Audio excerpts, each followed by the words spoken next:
The summer of 2023 found Susan and myself outside the United States. We were visiting Europe, and I think it's safe to say that we were both excited about seeing the Mercedes Museum in Stuttgart. Okay, maybe I was a little more excited than she was, but we both like learning about history, and what could be better for the history of automobiles than a museum by the makers of the very first car, Mercedes.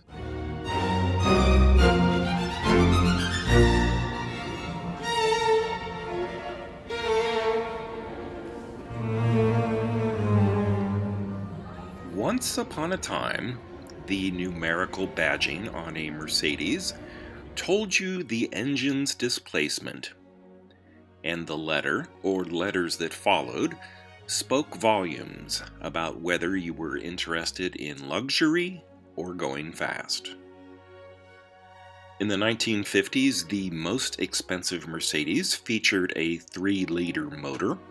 So today, I'll mostly be showing cars that have 300 on their rear deck lid.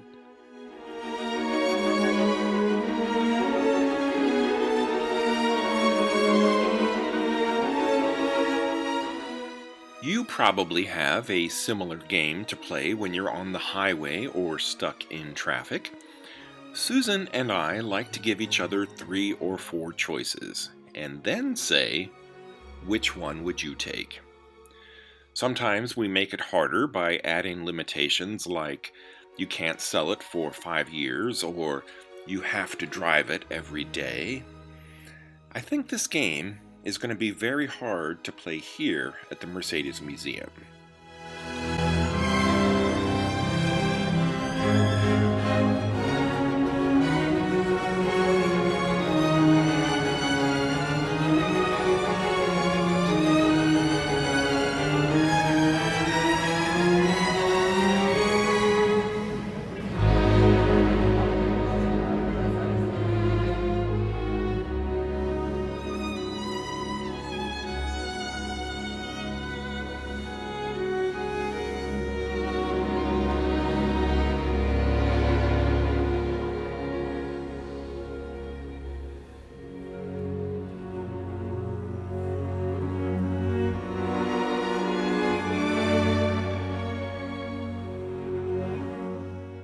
I'm pretty partial to red cars, and the paint on this roadster is really calling to me. So for my car choice, I might pick this one. I'd still struggle to get in or out of it, but it has to be easier than climbing into any of the silver gull wing coupes.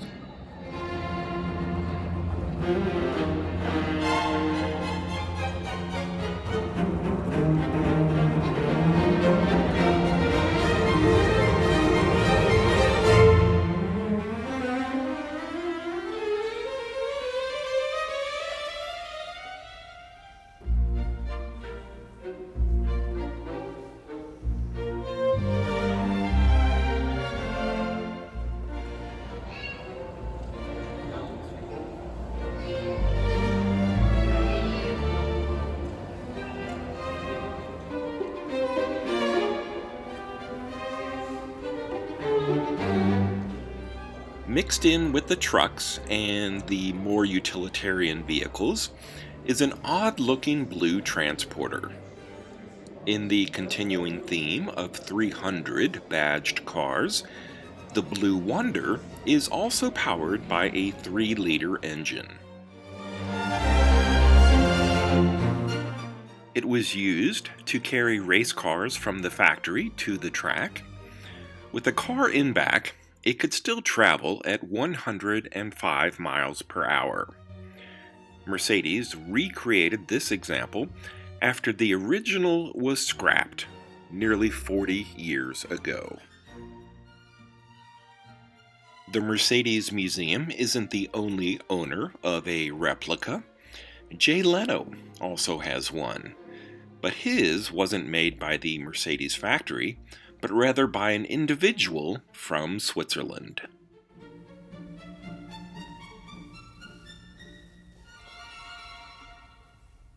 In the museum, on the back of the blue transporter, is another 300 SLR.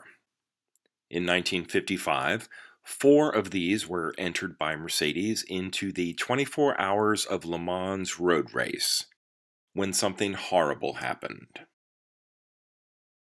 Early in the day, on the 35th lap, a Jaguar cuts in front of an Austin Healey, which then swerves directly into the path of Pierre Levay's Mercedes 300 SLR. It's launched, airborne, at over 100 miles per hour into the stands. Pierre Levay is killed almost instantly. More than 80 spectators also die, and nearly 200 are wounded. It was the worst racing crash in history. The Mercedes team left professional racing at the end of the 1955 season. For the next 3 decades, Mercedes vehicles were still being raced, but now by individuals. The factory racing team didn't return until 1985.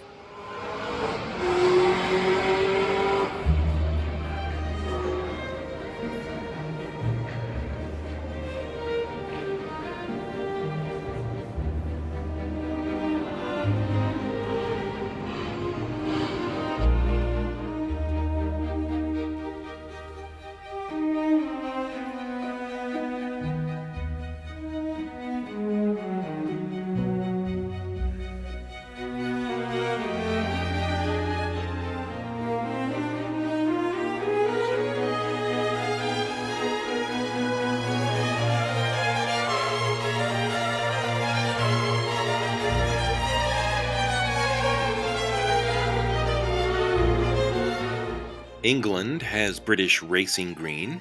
Italy's Ferraris or Alfa Romeos are painted Rossa Corsa or red, but most German racing cars, especially Mercedes, are known for their silver paint. In a building filled with exceptional cars, what would you call this? It's the 300 SLR that won the 1955 Mille Miglia. It's a race that spans 1,000 miles on regular roads. It speeds well over 100 miles per hour. Driven by Sterling Moss and his navigator Dennis Jenkins, it finished in just over 10 hours.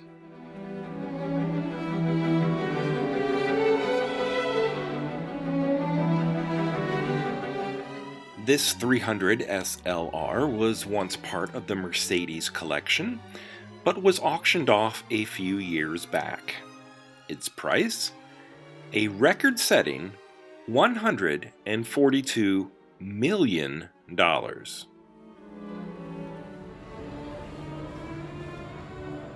This giant racing display is towards the end of the tour, but since I've been talking about SLs and SLRs so much, I thought it might be interesting to look at the car that came afterwards. This is the 280 SL. Instead of racetracks, it's probably better suited for country clubs or shopping on Rodeo Drive. It's still a classy and timeless design, but it would never win the Mille Miglia.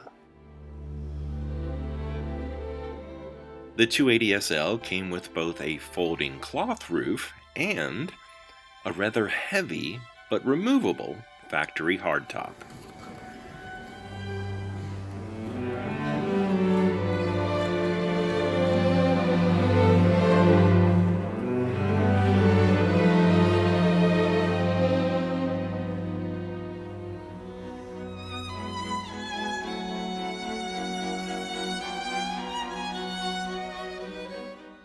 This area is below the museum, and it's free for everyone. It not only has the gift shop and the snack bar, it also has a few displays of its own.